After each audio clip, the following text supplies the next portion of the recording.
Hey, Andrew. Oh, hey, Aaron.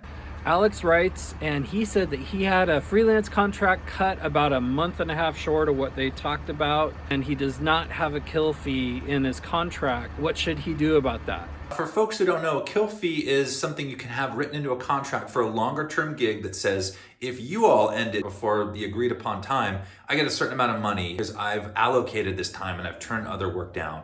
Alex doesn't have one, but it sounds like this client wants to make things work. First, I'd say, how much do you want to work with them again? If they're a great client and you want to roll into more work, I'd be pretty conservative with what you're asking. Maybe it's even more work, a couple days, of your day rate. It was not a great experience, willing to let that door close, maybe asking for a little bit more, but I just would end your negotiations with question marks, like, how does this sound? Would this work? Versus, periods or even exclamation points. Hey, Aaron. Jasmine wants to know, how do you fill the pipeline? That is a great question. So if you're talking about filling a pipeline, that makes the assumption that you have, let's say, 4 to 6 clients that you work for regularly.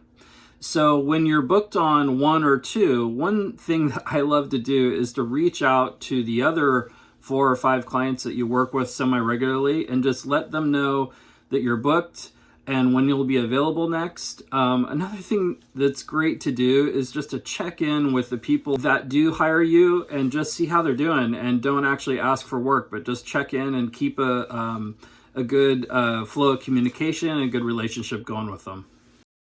Hey, Andrew. Aaron James, to what do I owe the pleasure? Trudy has a question. She wants to know how to deal with a client that's a really poor communicator. So make sure that you have everything in writing. So if you're doing Zoom or phone, record it, right? So you can go back and hear what they're saying just so you're absolutely clear. Then you want to write your client by email, say, this is what I heard, this is what I understand the expectations are, deliverables, timing, all that stuff, rounds of feedback, and then you want to make sure that you get a buy-off via email in writing from your client before you start doing the work. Now, if you're not hearing back from them in a timely fashion, that's where you need to say, hey, if I can't get, reaction within this amount of time, we're not a good fit and I'm going to have to move on. If you're a creative freelancer and you have a question, submit it at mountfreelance.com and we will answer it.